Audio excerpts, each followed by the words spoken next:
Gentlemen, on behalf of Board of Directors and on my own behalf, I extend a cordial welcome to you to 26th Annual General Meeting of your company.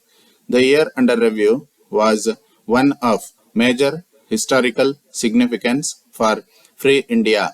It fought and won a war. It helped the neighboring country to win its freedom. It gave shelter to millions of refugees. The military action by our country was an achievement in coordination between three wings of armed forces. It gave us confidence at home and prestige abroad. The urgent task of housing and feeding the refugees called for quick and comprehensive organization, and this task also was undertaken with skill and a high moral sense. Several new taxes had to be imposed in order to meet these new commitments of war and refugees, but the country bore the burden with a high sense of duty.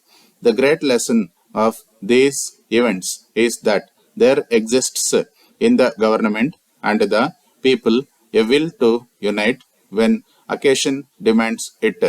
However, the economic scene was darkened by slow and uncertain progress. Practically all the targets registered a shortfall. National income did not increase. Agricultural production increased by small proportion compared with the previous year. Industrial production practically stagnated. The capital market remained depressed and the rate of investment has been steadily declining. Failure of agriculture means loss of power in production and reduction in the consumer demand. Both these damages will take many years to repair. Another alarming feature of the economy is the steady and steep rise in prices that is taking place. Little has been done to check this soaring spiral in spite of much talk. The official wholesale price index is rising day by day. Food articles have registered an even steeper rise and stand at a high level. Real market prices are often higher than the official prices. The root of the inflationary trouble is excessive deficit financing by government in a context when growth in agricultural and industrial production is modest. Financial indiscipline, whether it is in the private sector or government sector, is harmful to the economy. Turning to the cement industry, it has now reached a stage when it is no longer a growing infant. Its immediate problem is to maintain a minimum level of profit, and it seeks a proper retention price. In this hard effort, it is being hampered at every stage. To begin with, the status of priority industry enjoyed by it since 8 years was withdrawn by the Finance Act. Secondly, the development rebate, which has already been reduced, will be abolished within 2 or 3 years. This will inevitably increase the tax burden on the industry. All this cannot but lead to the practical impossibility of the industry generating internal resources for its normal maintenance requirements, let alone expansion.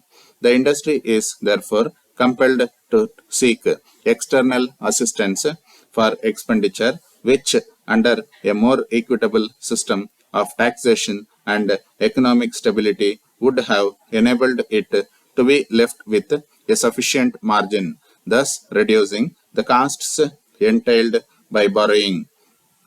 Normally, we should have reduced the dividend last year, but we did not do so in the hope that the decline in profits for that year was only a passing thing and would be soon corrected by the grant of an adequate minimum price. But events have proved that practically all the increases in the cost of production are likely to be permanent and that some of them are also likely to increase.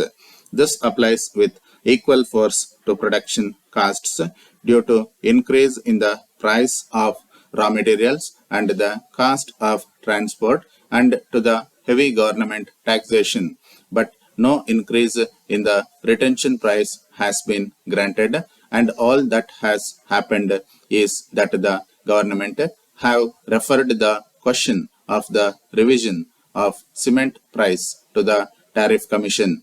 We on our side have placed all the facts and figures before the commission, pointing out that unless a substantial increase in the retention price is given, the profitability of the company will be endangered. We have also mentioned that a special allowance should be given to provide for expansion and that this should be separately controlled. The present position is obscure and much will depend on the findings of the tariff commission and the government's acceptance of the commission's recommendations. In these circumstances, we have to reconcile several considerations, and one of them is to maintain a reasonable rate of dividend.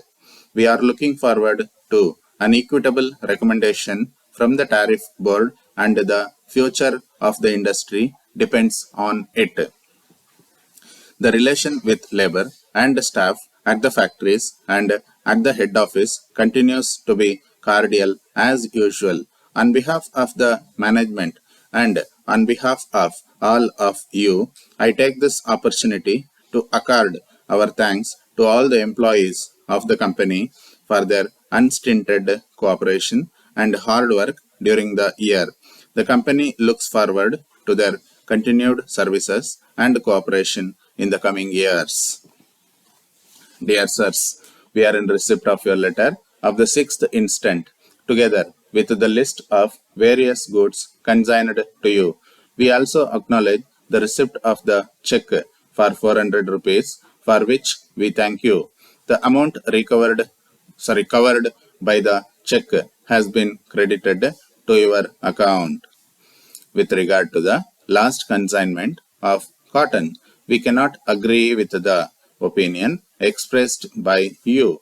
We have examined those pieces of goods before they were packed for shipment, and therefore we are in a position to deny that the goods were not up to the sample.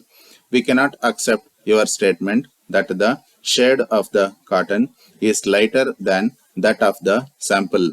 We have once again compared your sample with a small piece, as is our custom to take from the bulk before dispatch, and we find that it is impossible to obtain a better match. In view of these remarks, we are unable to agree to your request for deduction of 10 paise a meter when the goods are up to the sample in every respect, and we have come to the conclusion that someone at your end is using unfair methods with the object of obtaining on allowance.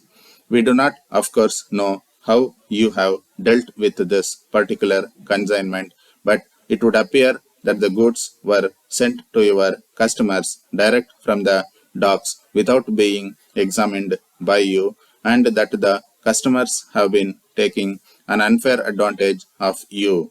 We cannot think of any other explanation, as we feel sure that if you had seen the goods and compared them with the sample, you would not have put forward such a claim. As these goods have now left your godown, we enclose herewith 2 small pieces, one taken from the sample and one from the bulk.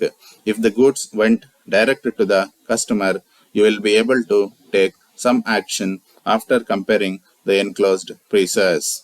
We are not satisfied with the way in which you have recently dealt with our consignment, since we have to allow some claim or suffer loss on every shipment.